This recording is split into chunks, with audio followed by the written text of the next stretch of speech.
Friend, it's a great privilege for me to join others in paying tribute to the memory of JRD Tata by discussing a topic that would have, I believe, interested him. JRD was a great man of action, and he had an extraordinary gift in converting his strong convictions into practical action. His evaluations, extensive and complicated as they were, given his multiple concerns and interests, were followed up by determined action through his well-reasoned as well as firm agency. And he was unusually successful in constructing what he wanted to create.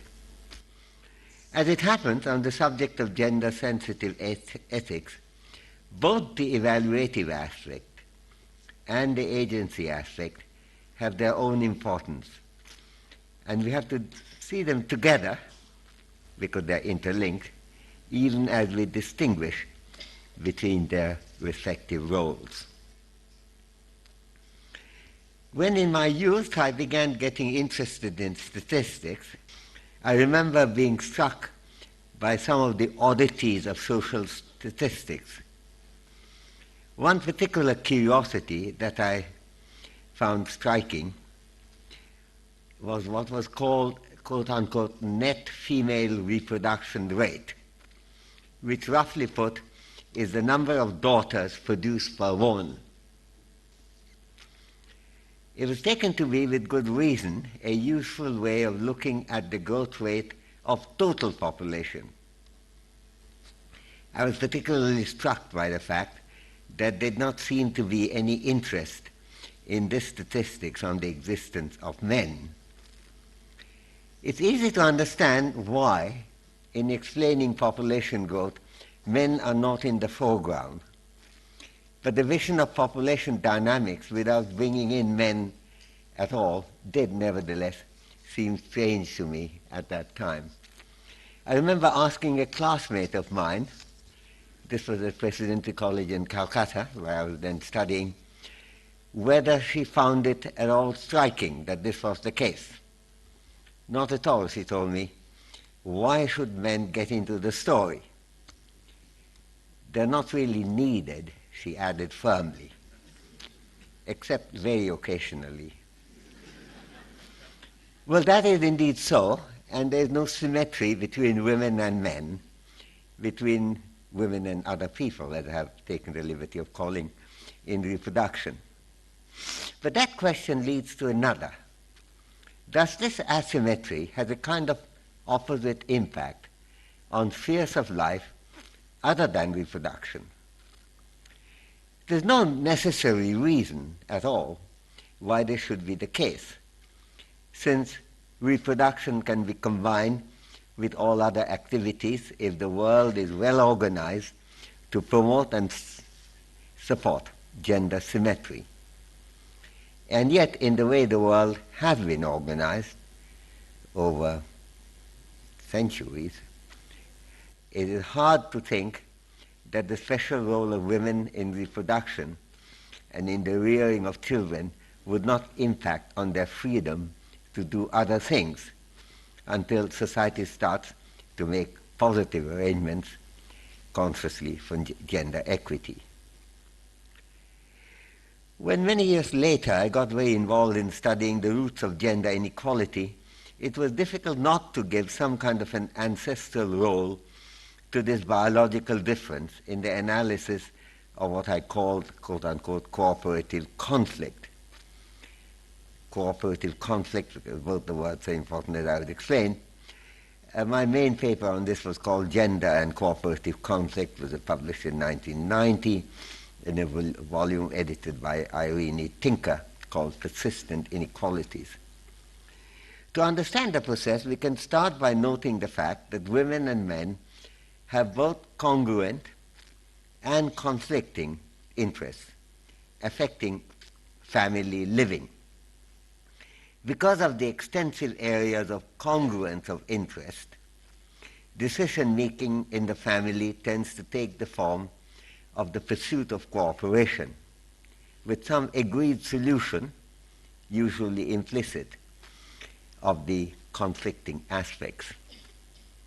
Each of the parties has much to lose if cooperation were to break down, and yet there are various alternative, what I call cooperative solutions, each of which may be better for both the parties than to no cooperation at all, but which respectively give different, possibly extremely divergent, relative gains to the two parties involved. The mathematical nature of this type of relationship with partial congruence of interest along with substantial conflict has been outlined by the great game theorist John Nash, who's now he's been known in academic circles for a long time, but is now became very famous when my friend Sylvia Nasser did the book on The Beautiful Mind, and then even more when that became a film. This paper, they are called the bargaining problem, though in that Nash did not go into family arrangement at all, in fact didn't discuss it at all, is in fact a classic paper, I believe, for family economics too. And this was, because it's such a general paper in game theory, this was among the papers, indeed the first one, to be cited by the Royal Swedish Academy in awarding John Nash the Nobel Prize in Economics. The nature of the problem is very general and arises also in many other real-life contexts. As I mentioned, Nash had no particular interest at that time in family economics. And examples can be given from bargaining in trade, in negotiation, in labor relations, in political treaties between different countries, and even in understanding the nature of the gains and losses from contemporary globalization. For example, those who are not particularly concerned about the intensification of inter-country and inter-group inequalities which has accompanied globalization often point to the fact, which is not invariably true but correct enough often, that all the countries can gain from globalization. That may be the case, and those who want globalization to be combined with conscious attention being paid to the issues of inequality tend to be undermined by this point of that everyone gains, so what the hell are you complaining about? But the answer is the Nash question. The fact that they're all gaining doesn't mean that they're gaining in a fair way. Some people may be gaining tremendously and others not.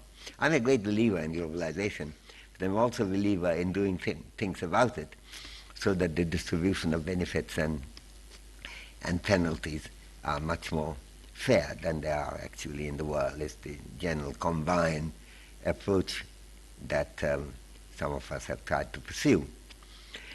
So, and in that context, Nash becomes very central. It's not the case that people are not gaining. You know, there are some cases where globalization did hurt one or two countries, some countries, but some may be gaining very little, and others may be getting a very vast amount indeed. Nash's formulation, the related ones, and I have to say I too have tried my hand in developing different ways of thinking and different kinds of models with bargaining problems and cooperative conflict, help inter alia to provide a basic understanding of what is involved in assessing the fairness of family divisions, of chores and benefits. The simultaneous presence of cooperation and conflict is indeed a major feature of family arrangements which demand both predictive and normative scrutiny, even though, as I've discussed elsewhere, the ethics and the politics of the problem have to be seen somewhat differently and rather in different lines from the way Nash himself characterized in his pioneering paper in 1951, which opened up the subject for all of us to follow him and then try to move away from some of his modeling. Exactly how does the problem of interactive relations involve both cooperation and conflict. Both the parties have strong interest in having some cooperative solution rather than none, and yet they rank the different cooperative solutions in quite dissimilar ways, indeed often in exactly opposite directions, depending on who gets how much from, say, cooperative living in a family. There is a simultaneous presence of cooperation as well as conflict in relationship of this kind. And since the conflicts are well hidden in the needed, and it is needed, harmonious culture of family living, we have to pay special attention to the far-reaching implications of inequalities generated by the equilibrium that one culture or another tends to produce and sustain in family relations. Indeed, family arrangements are quintessential examples of such cooperative conflict. The advantage of women in being able to conceive and produce children, which make them so central in population dynamics, as I discussed earlier, can, on the other side, make them more dependent on the harmony of the family and less demanding of a fair share of the family's joint benefits. The choice of one cooperative arrangement from the set of many alternative possibilities leads to a particular distribution of jointly produced benefits. Some of these divisions are particularly unfavorable to women, and if cooperation is arranged through such a division, it can yield tremendous gender inequality. The structure of cooperative conflict is a general feature, as I said, of many group relations, and a better understanding of the nature and effects of cooperative conflicts can help to identify the influences that operate on, quote-unquote, the deal that women get in family divisions. Conflict between partially disparate interests within family living are typically resolved through implicitly agreed, and I emphasize implicitly, agreed patterns of behavior that may or may not be particularly egalitarian. The special nature of family living, leading joint lives, and sharing a home requires that the elements of conflict must not be explicitly emphasized. Indeed, dwelling on conflicts in family relations rather than the family's unity tends to be seen as totally aberrant behavior. Sometimes the deprived women may not only be silent, she may not even have a clear assessment of the extent of her relative deprivation. The perception of who is doing how much, quote-unquote, productive work and who is, quote-unquote, contributing how much to the family's prosperity can be, in this context, very influential, even though the underlying theory regarding how contributions and productivity are to be assessed may be rarely discussed explicitly, and indeed they're very difficult to discuss, because if you're being productive in, say, industrial work, and you're not doing any homework, you cannot sustain that life without the homework. And yet the homework would not get any of the attributions of the higher productivity that's happening outside the family. The interpretation of individual contributions and appropriate entitlement of women and men play a major role in the diverse families' in the division of families' joint benefits between men and women. As a result, the circumstances that influence these perceptions of contributions and appropriate entitlement, such as women's ability to earn an independent income, to work outside the home, to be educated, to own property, can have a crucial bearing on these divisions. The impact of greater empowerment and independent agency of women thus includes the correction of the iniquities that blights the lives and the well-being of women vis-a-vis men. There have been a number of studies connected with it. I think I see David K. Jain, and there was a book that she edited and to which I contributed, namely The Tyranny of the Family, goes on to some of the issues.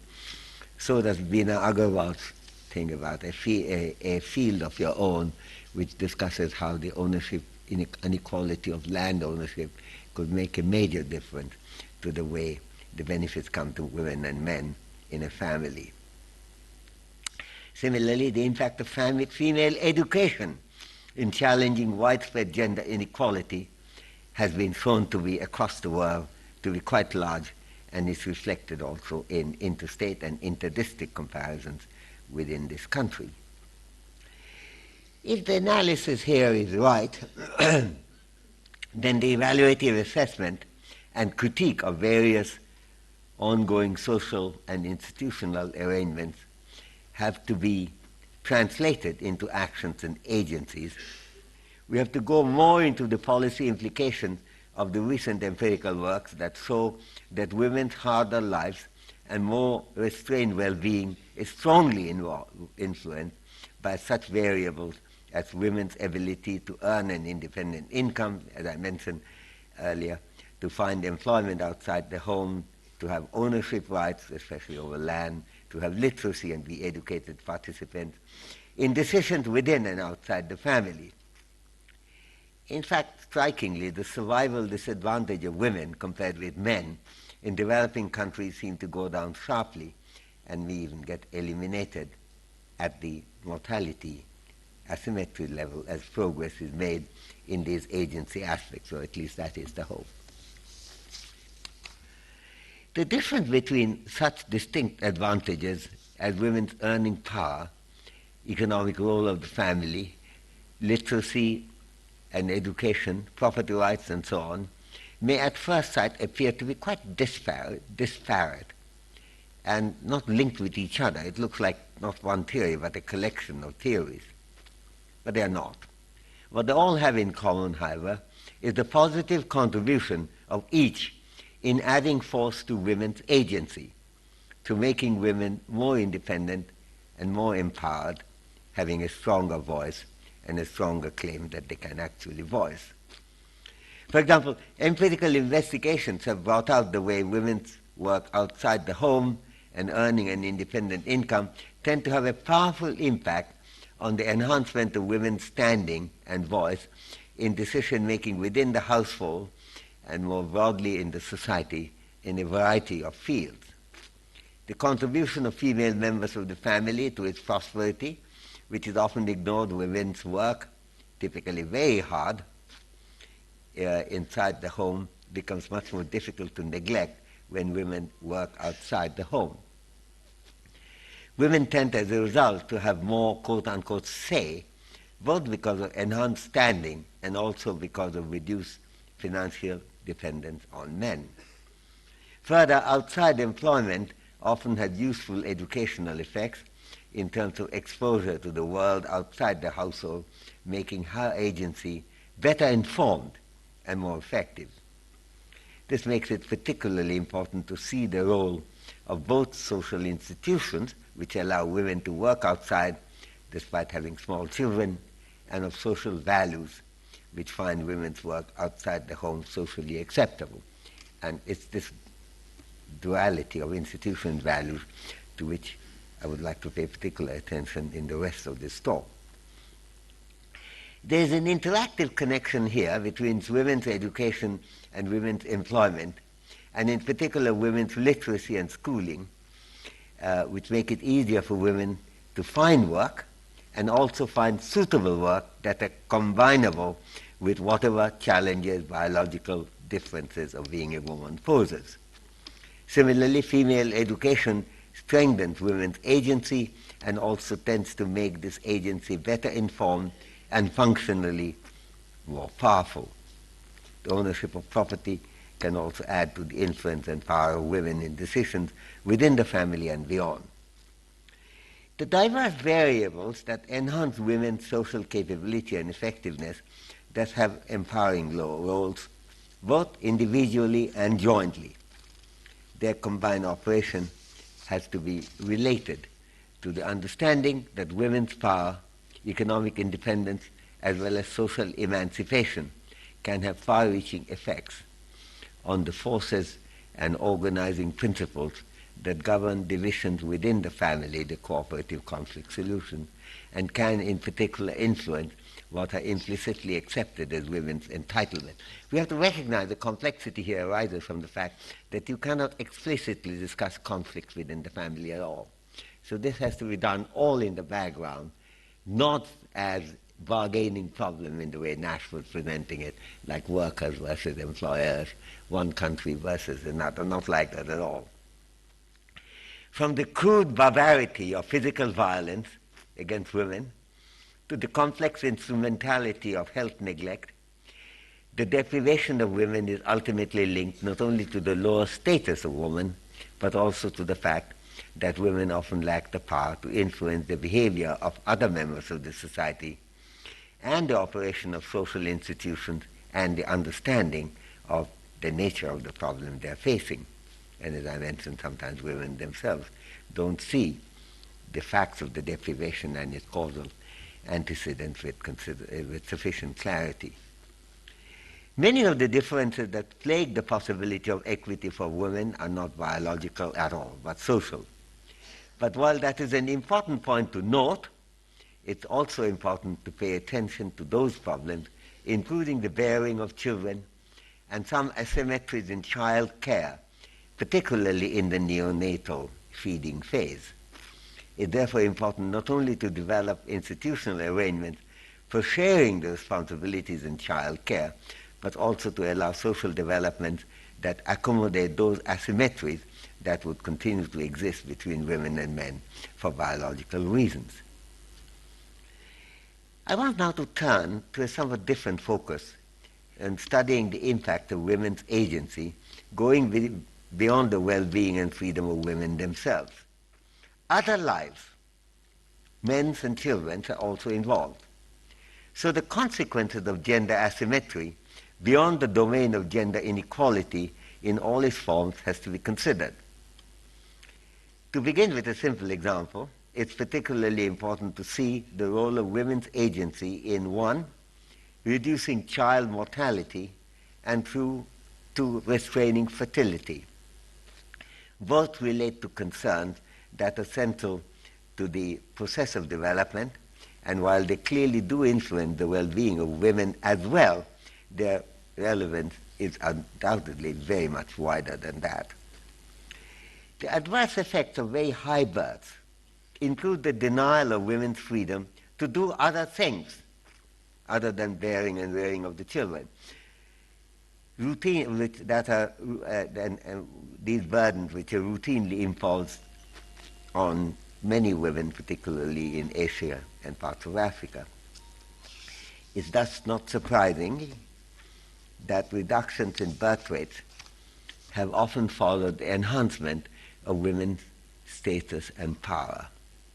The lives that are most constrained by over-frequent bearing and rearing of children are those of young women. And any social change that increases the voice, not women in general, but particularly young women in general, and had a tremendous impact on fertility decision. And it wasn't surprising when, I think I see Rondres there, when Rondres, along with Mamata Murthy and Catherine Guyot, making comparisons within the districts of India, found these to be the two biggest factors influencing fertility differences, namely women's literacy and education on one side, and women's gainful employment, recognizable gainful employment on the other, compared with many other things that have been done. Certainly, compulsion and coercion is very ineffective, aside from being brutal, and certainly also the theories, particularly of Gary Becker, a close friend of mine, that it's income rise that reduces fertility is actually busted pretty much, because income turns out to be statistically what can be called orthogonal, no impact at all on fertility in these interdistrict comparisons. The transforming power of women's schooling does seem to extend far beyond those simple demographic connections. Let me now illustrate this issue by considering the case of Bangladesh over recent years. Bangladesh is not often recognized, has come a long way in the last 4 decades, since it was described unfair, even at that time, as being beyond redemption. In the first half of the 1970s, the country endured the most lethal cyclone ever recorded, estimated to have killed up to 500,000 people in 1970, a full-fledged war, eventually leading to country's independence, fight for and success in independence in 1971, and a large-scale famine in 1974, when the mortality wasn't all that high, because up to 6% of the population were actually being regularly fed in the Langar Khanas in Bangladesh. It's a successful case of famine relief. There were some deaths, but far less than what you would expect. Few observers at that time expected Bangladesh to make rapid social progress in the next few decades.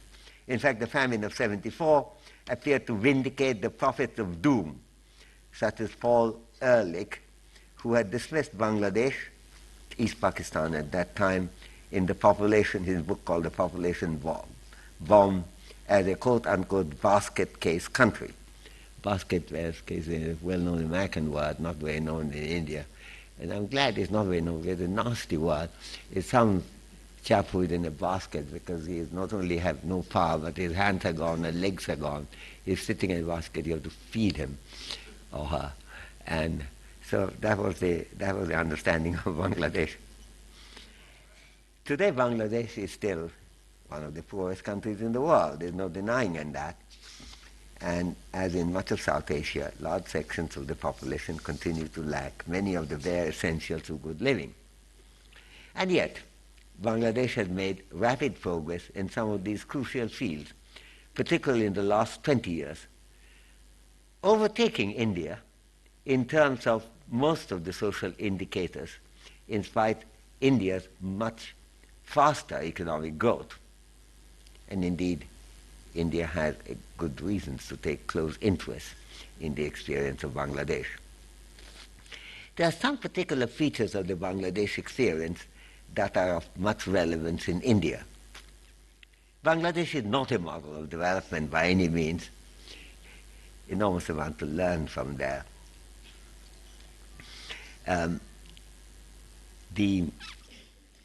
In spite of much recent progress, Bangladesh remains one of the poorest and most deprivation-ridden countries in the world. And many of the policy biases discussed in our projected book with reference to India apply to Bangladesh as well. And with per capita GDP half as high as Bangladesh, half as high in Bangladesh as in India, the advantage of India was much smaller, but with India's higher growth rate is now twice the per capita income of Bangladesh. Public expenditure in Bangladesh is a mere 10% or so of the GDP in Bangladesh. About half as much as in India. The public services in Bangladesh are inevitably restrained, and whatever is already in place suffers from serious accountability problems, much as in India. Democratic institutions in Bangladesh are also in some trouble with the tradition by which opposition parties do not seem to attend parliament. And yet there are some features of astonishing achievement of Bangladesh that cannot but excite interest, curiosity, and engagement. The roots of Bangladesh's social development are not entirely transparent and deserve much greater scrutiny. However, some important likely clues are immediately worth noting. The first clue is a pattern of sustained positive change in gender relations, reflected, for instance, in school attendance of girls and workforce participation rates of adult women. If that indicates greater appreciation and creativity of women, the pro-women's perspective is also reflected in gender-specific mortality rates, which are actually is a much more strikingly better picture in Bangladesh than in India. As I said, many of the gender-related indicators now look much better in Bangladesh than in India. For instance, women's workforce participation rate is almost twice as high in Bangladesh, 59 as in India, 59% in Bangladesh, 33% in India, based on comparable international definitions. This, along with gender, female literacy, and education, is recognized across the world as a powerful contributor to women's empowerment, and there's no reason why we wouldn't have expected that to work in Bangladesh's case too. In the field of elementary education, Bangladesh has made remarkable strides towards gender equality, so much so that school participation rates and literacy rates of Bangladeshi girls are higher than those of boys, in contrast with India, where substantial gender bias against girls persists. Indeed, Bangladesh seems to have the distinction of being the only country in the entire world in which the number of girls exceed the number of boys in school. Even the share of women in parliament, part of it of course is reserved, while much below one-half in both countries, is higher in Bangladesh than in India. To what extent do women's agency and gender relations account for the fact that Bangladesh has caught up with and even overtaken India in many crucial fields during the last 20 years calls for further investigation? But it certainly looked like an important clue in the light of what we know about the role of women's agency in development from data across the world. For instance, the fact that both female literacy and women's workforce participation play an important role in demographic transition from high to low mortality and fertility rates is fairly well established. And you could see, if you're ready to accept that connection, an example in Bangladesh. The subjugation of women in South Asia has also been plausibly invoked as a major explanation for the South Asian enigma. The fact that child undernutrition rates are higher in South Asia than in many countries that are much poorer is often cited. It's thus entirely plausible that Bangladesh's recent progress has been significantly driven by positive change in gender relations, by the new role of women in the Bangladeshi society. All the more remarkable because Bangladesh is a country with a vast Muslim majority, a characteristic that is often associated, at least in popular imagination, with neglecting women's interests. And since if I won't go into bit by bit the table of comparison, but it's striking, health, everything. Just to give an example, even in delivery, 66% of Indian kids are immunized, 96% are in Bangladesh. And in all of these activities, women are tremendously powerful participants. On the basis of the empirical picture, I'm really now cutting this discussion because the lecture is getting longer than I intended to, but it's not finished, I'm afraid. I can't give you the good news. That it looks as if that we can conclude that Bangladesh would have been a very different country and far less successful, but for the positive role of Bangladeshi women. Even though the impact of women's agency is clearly very far-reaching, there is a need to understand how the reach of agency, that agency, is also qualified and sometimes restrained by the limits of information and knowledge, and also ultimately by the courage and temerity to think differently. The courage to think differently can be particularly crucial in making women's agency have the power to overturn inequities that are seen in entrenched practices and social arrangements that are often accepted as part and parcel of an assumed quote-unquote natural order. For example, in China and South Korea, the standard routes to women's empowerment, such as female literacy and female economic independence, in which both Korea and China have made major achievements and which have done much for these countries in removing some of the standard forms of inequality, including gender inequality and particularly survival asymmetry, have not at last been able to stem the tide of natality inequality in the form of sex-specific abortion of girl fetuses, working through that sex determination and abortion.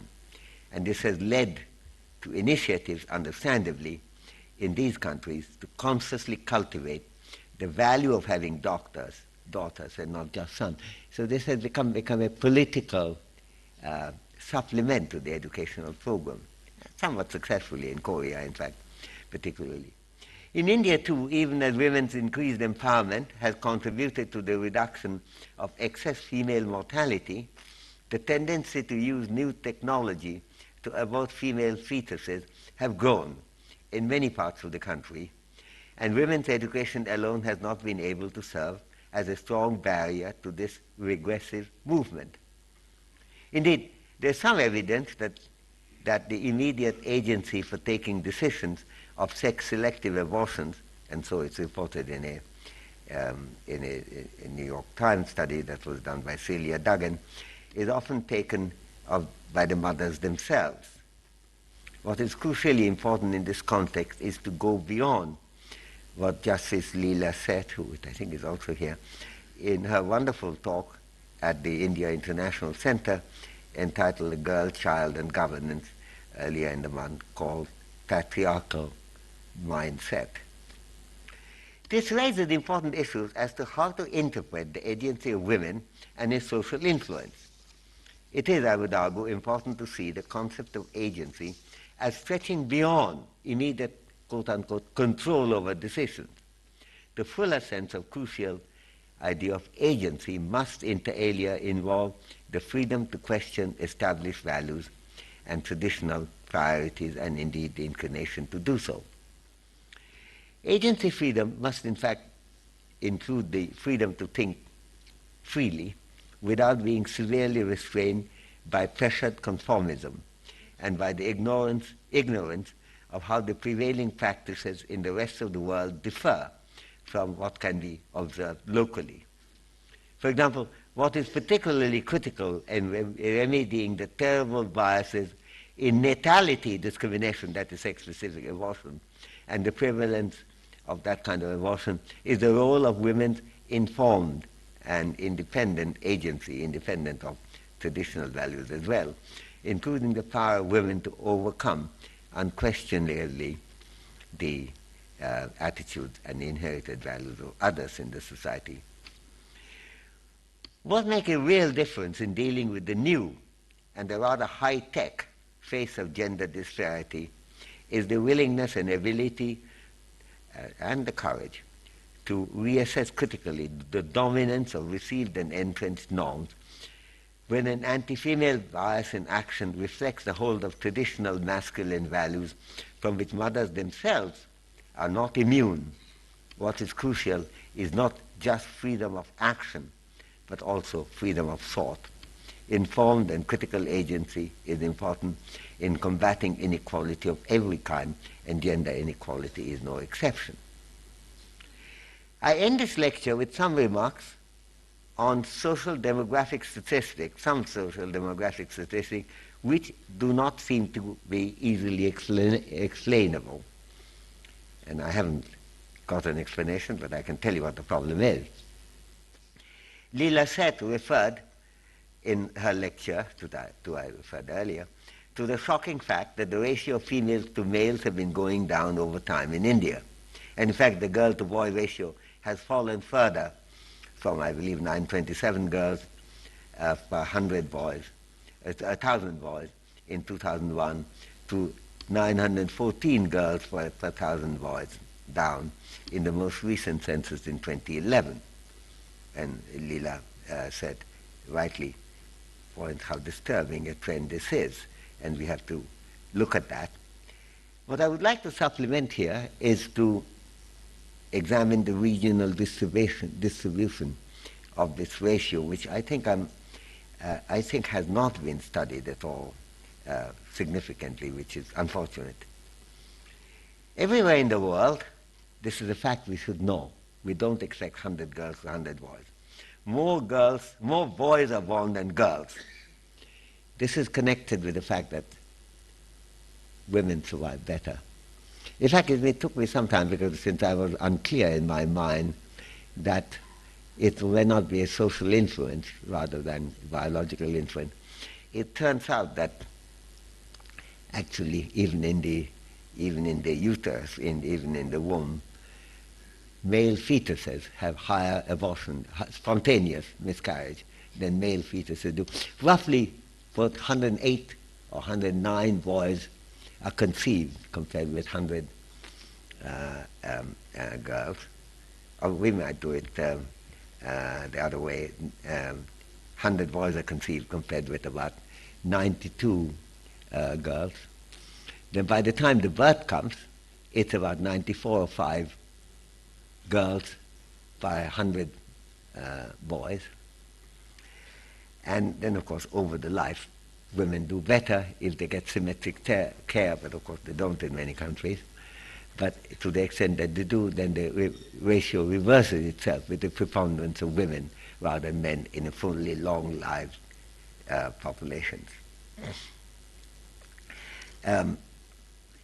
We do not have good birth statistics in India, but we do have the data for the number of boys and girls in each state in India in different age groups, including in the ages between 0 and 5.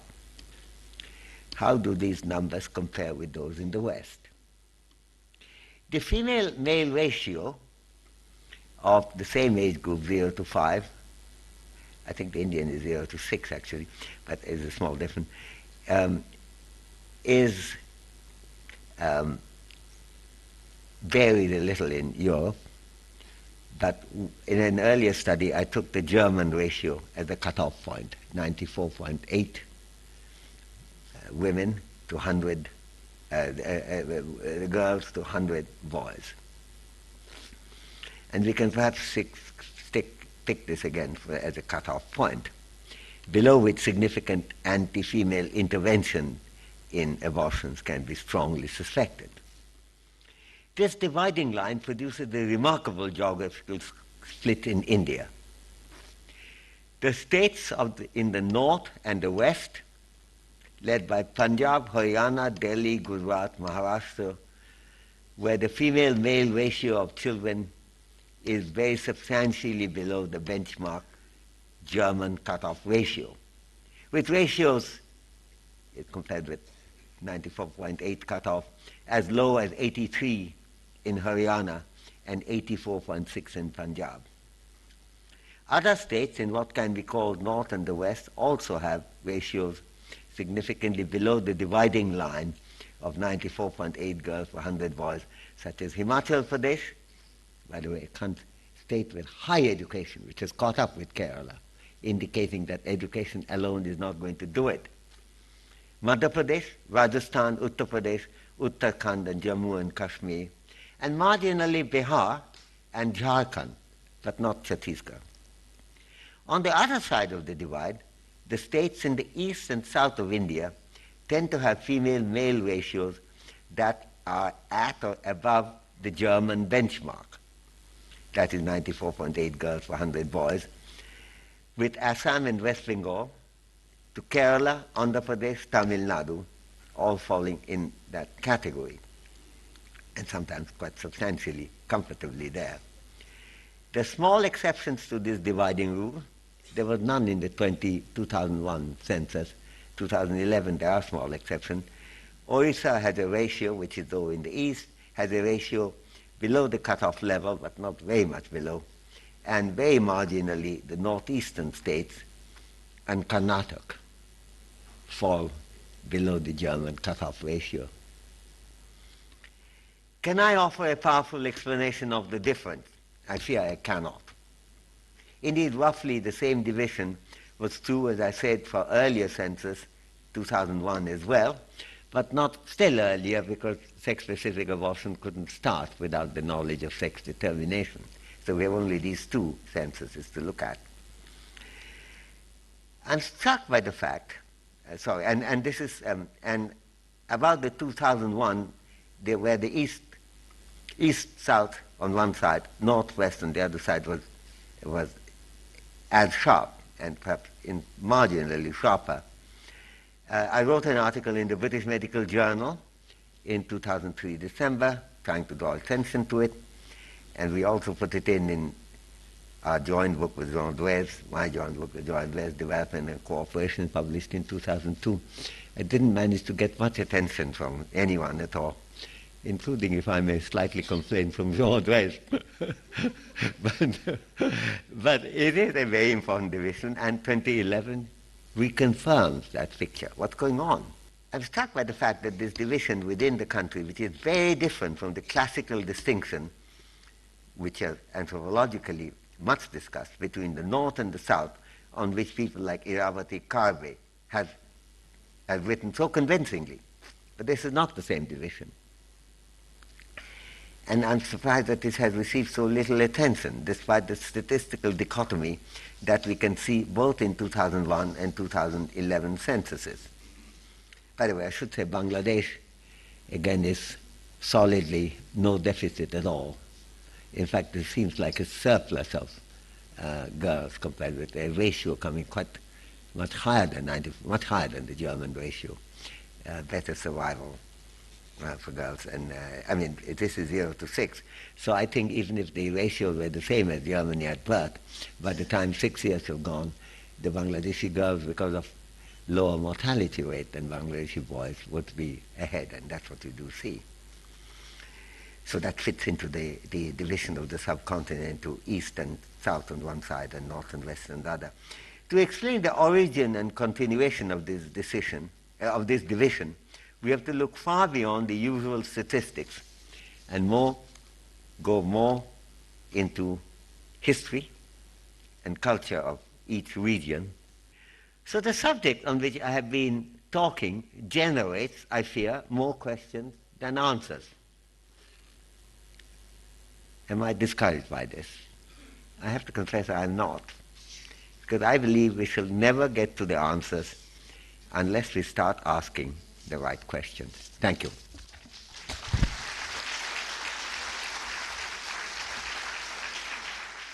So we will be asking a lot of questions. I'm sure we've got 20 minutes. Professor Sen has agreed to answer questions.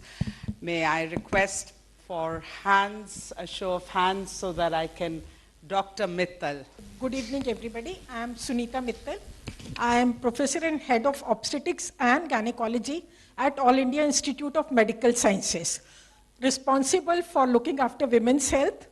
And I really thank Professor Amartya Sen for a highly illuminating oration on women and other people. And I'm also glad that you touched on the issue of sex ratio and sex-selective abortion. My question to you is, do you have any strong social or economic solution to female feticide, which is rampant across the country, barring very few pockets which you mentioned, because primarily the PCP Act is only based on medical technology and it has largely failed to control the menace. So do we have anything else which we could do? Yeah. I think the economic explanation of eliminating that bias, which quote-unquote Gary Becker made very famous, actually fails their statistical text fairly comprehensively across the world, which I think Caldwell pointed out, and within India, which Dres Murthy, Guyo's work also bring up, and later follow-up work of Dres and Murthy. The idea that the gender inequality may go away with education and women's empowerment seems to work as far as the mortality difference is concerned, but it doesn't seem to get away because of the things that I discussed towards the end of the paper.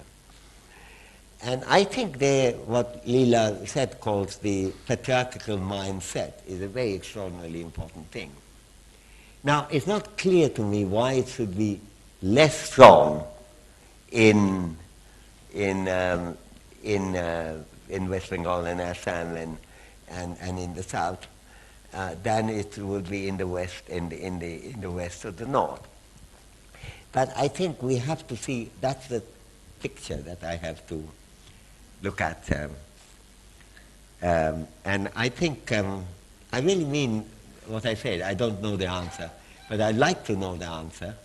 And I think most inquiries of this kind begin without our knowing the answer. So I'm very encouraged, I have to tell you, by your support on the importance of this question. And I'm a little frustrated because I've been writing, as I mentioned, from 2002 and 3 in journals like British Medical Journal. Pretty much people don't read it. So I don't know, but that's been a decade. And one of the things statisticians like doing is one thing to explain past fact, but if you make a prediction based on that, and you find it confirmed in next observation, then you have some greater confidence in that. That's exactly what happened in the 2011 statistic. The fact that when the statistics were kept coming out, I was in America, as it happened at Harvard, I was struck by the fact not a single comment came on the regional difference. They were all about the average going down and such issues. So I think it is a neglected thing, and since thanks to the chair and Poolam, I got an audience. I thought I would try out and see whether this works. Thank you. Yeah, I'm Shailendra Mehta from the Indian Institute of Management in Ahmedabad. So, Amartya, this is a question about labor force participation rates on the part of women, which, as you correctly indicated, is a very important marker of empowerment. Now, not only is the Indian ratio, as you correctly pointed out, much lower than Bangladesh, right, almost half of that, but it's going down in percentage terms, but also even in absolute terms. So from 2004 to 2009, there have been 20 million fewer women in the workforce, as Dr. Rangarajan has pointed out, and that is extremely puzzling. It has not been commented upon, and so I thought this would be the perfect occasion to ask you to do so. Absolutely right to emphasize that, Shailendra. And I think it is a very important thing to look at. There is a causal question, though. That is it the case that, say, take Bangladesh, which has both less gender bias and higher participation rate in particular? Is it the weakening of what Leela calls patriarchal mindset that allows greater participation? Or is it the greater participation which has contributed to the weakening of the patriarchal mindset? I don't know. I think it's probably not explainable by a single factor thing about participation, because as far as I can see, the Bangladeshis took to the textile and so on very early. And and it played a major part in all kinds of ways. There's a paper by Naila Kabir, who is a Bangladeshi in England, contrasting the hold of traditional religious politics among the Bangladeshi Muslim community in England, as opposed to that in Bangladesh itself, where it's weakened very sharply. She related it to the fact that the textile and the women's participation in independent earning was playing a major part. So that's the argument on the other side. You can see. But she also said that's not the only thing that's going on. You have to look at certain aspects of Bengali culture. Bear in mind that even pre-independence, Bangladesh didn't have a religious Muslim League government. There was Fazlul Haq was a Muslim chief minister, but he was leading the Peasants' Party. It's only for a slither of a small number of years when there was a coalition Muslim League government. So I think there were certain differences about thinking about religious division, and also gender division. So I think we have to look at a much bigger picture of cultural contrast in this. So the short answer is I don't know. The long answer is the one I've given you. Hi, I'm Abhijit Visaria. I'm a PhD candidate in demography at the University of Pennsylvania. And a visiting... Candidate where? In demography at Penn. At Penn. And a visiting fellow here at PFI this summer. Persisting with this theme that we're talking about, I'm wondering if improved schooling, literacy, employment, and its transformative power is a bit of an oversell when it comes to being able to counter more patriarchal structures that have been persistent for a long while. And the reason why that may be so is because while they're transformative in enabling agency, they don't quite enable critical agency or relative influence vis-a-vis men and these others. And I'm wondering if that relative influence is something that the bargaining model is actually missing. I'm not sure I got exactly what is it that I'm supposed to be missing.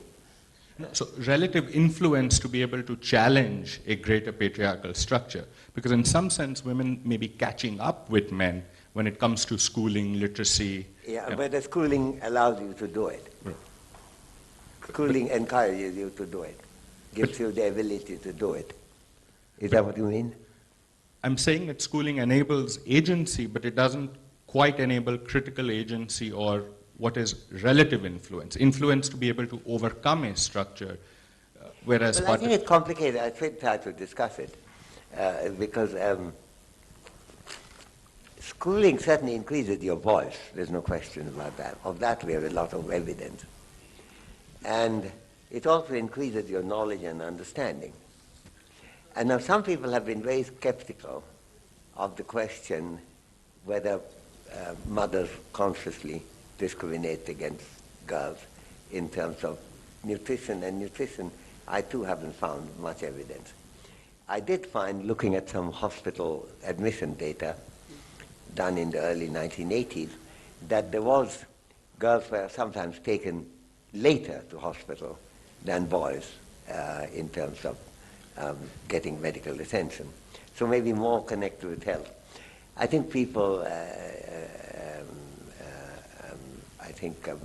have questioned that, whether that generalization really holds. And I think if you have schooling, educated mothers, is more likely to see that there's something rather peculiarly wrong about the differential treatment of girls and boys, if that is indeed the case, which may be more seen in healthcare than in nutrition. By the way, the village study that I did many years ago, along with Sen Gupta, didn't indicate nutritional differences, but did indicate health differences, which ultimately, not because of nutritional intake difference, but because of parasitic diseases, had a greater impact on the nutrition of girls and boys differentially.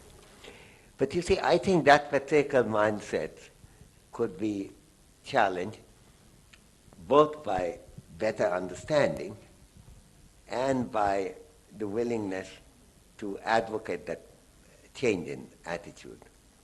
And here, politics plays a part. There is a guy called Jerry Mackey, who is at San Diego, who studied the movement for the abolition of foot binding in China.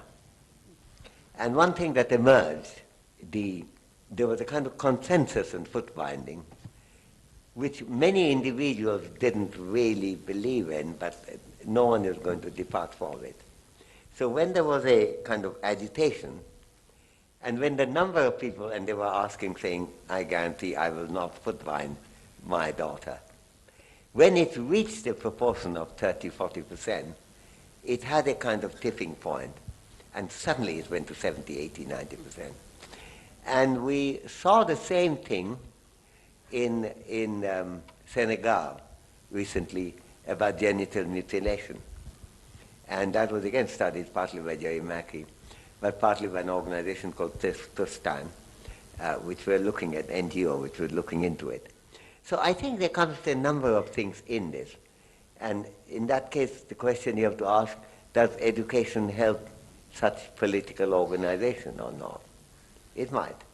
So I think the answer is not going to be a very simple answer. There will be many factors involved. Schooling, its impact on your own thinking, your understanding, your voice, and your ability to participate with others in stopping what you yourself may not want. And I think that's what I think Ala Kabasu had been also arguing that in a different context. And it could be quite a big thing. So it's really a very complicated thing we're looking at. My concern is that the anthropological theories that I've been able to read are a different kind of division when it comes to, than in the fertility differential. Because a north-south division has a kinship-based explanation, which is quite different, a kind of Hindu Sanskritist society as opposed to Southern.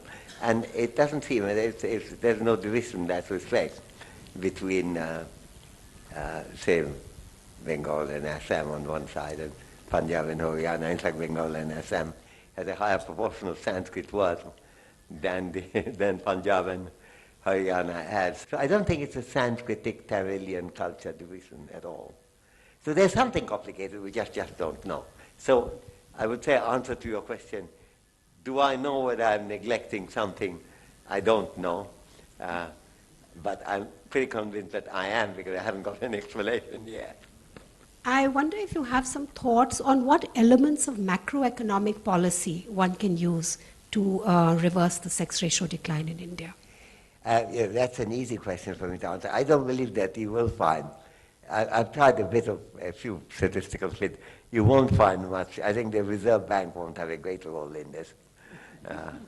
I think it doesn't have as much of a role in regenerating the Indian allegedly low growth rate, which actually continues to find peculiar that the country is not ashamed of having more undernourished kids, even not only absolutely but also proportionately, but worried that the growth rate has fallen to 6.3 or 6.5 is the latest estimate I think I saw year on year, not the last quarter.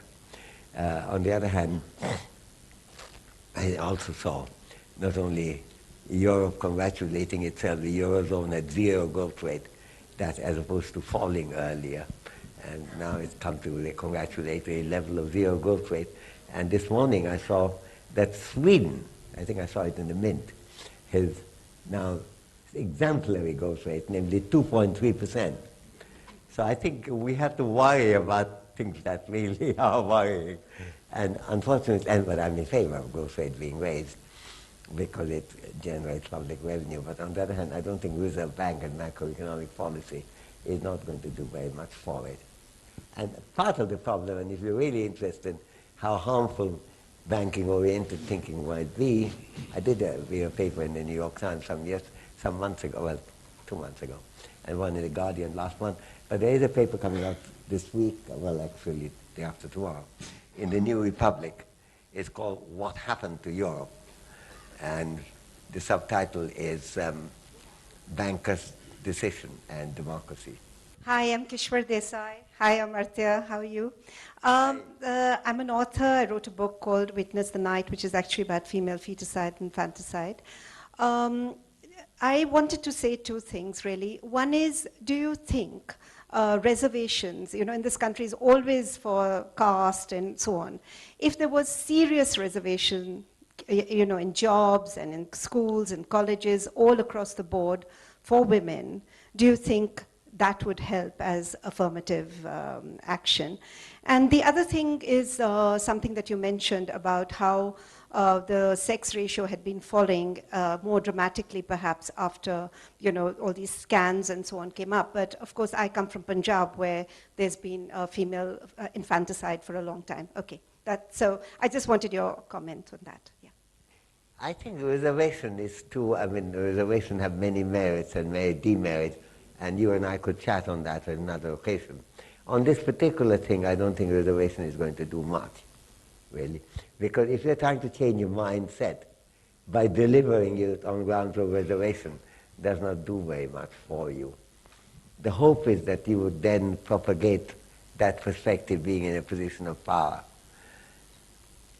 I don't know how far in the case, and in some cases for scheduled caste and scheduled types, it might have played that role to some extent. Not fully either. I think Andrew Vite and some others would deny that. But generally, I don't think women's reservation is going to have any great impact on that. That would be my thought. I think the general story is falling from 927 to 9 per thousand to 914. It is a fall, it's a small fall. But if you look at it, there's a kind of tiny change, even in east and south, slight decline, which is why Orissa has just gone to the other side. On the other hand, some others have come on the opposite direction. Tamil Nadu, the girls' ratio got out, was marginally just touching the German line below, and now is comfortably above. I think the north and south, as north and west do have reason to be concerned about that. And it is not something where the solution is best thought of at the all India level. I mean, we know that Bengal and Assam recently, and Bengal for a long time, have problems of their own, there's no denial. But Punjab and Haryana, though very successful in many ways, do have these problems, and these have to be addressed. I think one of the things that's increasingly clear is different regions of India have rather different set of problems. They succeed in some respects and fail in others. And this is the respect in the north and west.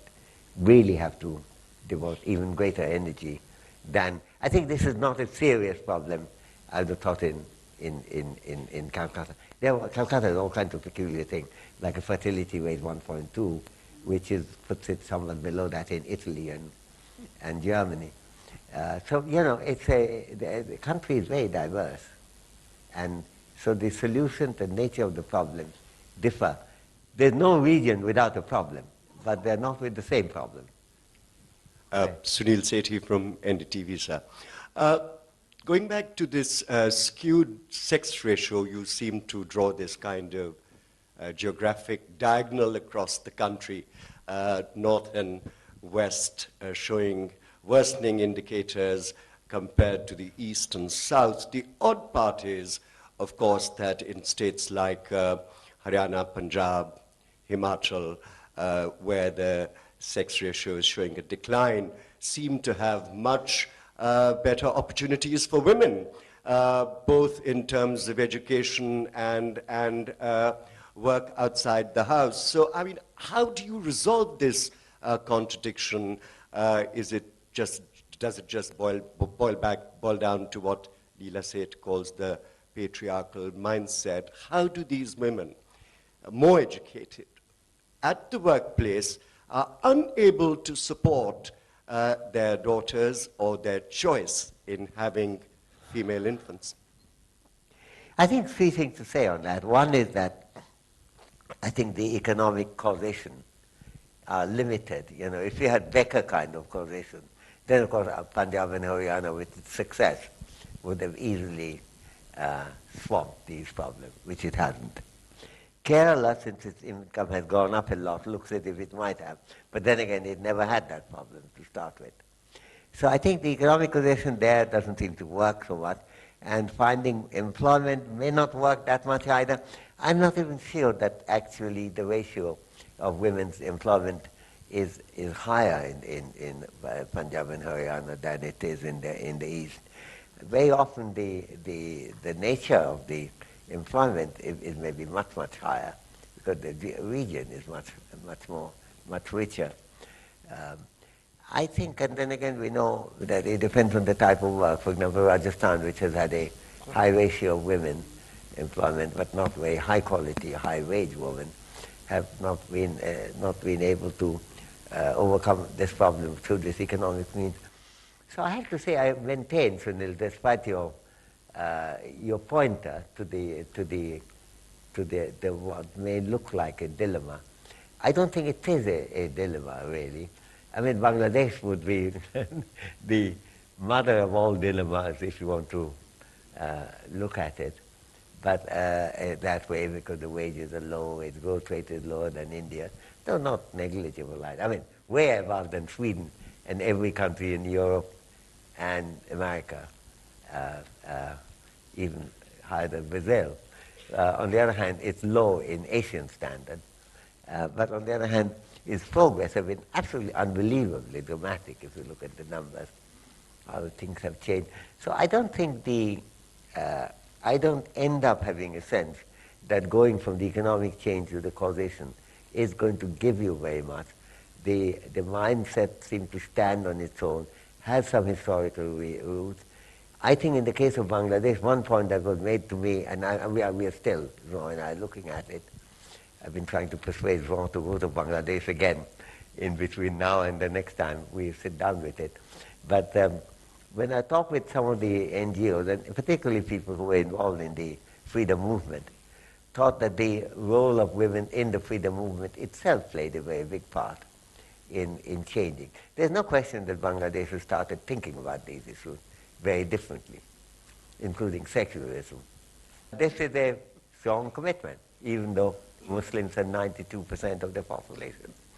So it shows a level of sophistication in thinking about the demands of a multi-religious society, which in many ways actually exceed, I have to say, not every part of India, but certainly some parts of India. Radha Kumar, Delhi Policy Group. Back in 1992, the women's movement in Delhi, at any rate, took up the question of declining sex ratio. And I remember this was a sort of pre-election, so we invited all the spokespeople of the major political parties to come and talk to us, and we put forward one set of recommendations to them, which was that in terms of affirmative action, below poverty line families should be offered a stipend for every baby daughter that was born to them, and the stipend should run right through school up to college level. Now, I believe the Tamil Nadu government was one of the few that did adopt a version of that recommendation, and later I was told that 2 or 3 other governments had also, state governments had also taken it up. But I've not seen any statistics on what were the outcomes or results and whether that might have affected a change of the sort that you are describing. My other point is just a comment, really, and also a little bit of a question. I wonder whether correlation of figures of violence against women could help shed some light on reasons for decline. I've certainly found, I would say, quite frankly, that I consider even the term patriarchal to be too mild a term for what is happening in our country today. I think we're becoming a seriously femophobic society. Well, Radha, thanks very much for these questions. The second is also a question, really. And any comment becomes a question when you say, do you agree? But on the first, I'm very skeptical of the economic incentive of paying people more for producing daughters and so on. I mean, that's not the only example, but there could be others. I think in some ways it seemed to attempt to suppress the real question, what they ought to think about, namely, I mean, it's one thing to say that I'll produce a daughter, I will welcome a daughter, I'll get some money for it, rather than we welcome a daughter because it's the good news for the family. So I really am, I may be unrealistic, and maybe that may work. It's a little like what people are advocating a lot now, that if you do well in school and if children get, if teachers produce children who are producing good grades, then teachers get a higher salary. And somehow it seems to me that if it works, one has to accept that it must have some role. And it seems very sad that the teacher's compulsion to teach students should be dependent on how much money you can make out of it, rather than to do the devoted work of a teacher. So I think I'm not generally sympathetic, so I'm rather prejudiced against it. Have I seriously studied whether it has effect? No, I haven't studied. What little evidence I've seen hasn't encouraged me to change my mind on that. On the other hand, it's very little, and encouraged by you, maybe I'll spend a bit more time to look at it. On the other subject of violence against women, I just don't know. It may well be connected. There's some evidence that these two things go together, mainly of a European kind. I haven't seen any Indian comparative studies between districts and regions and all of that. So that's a good question.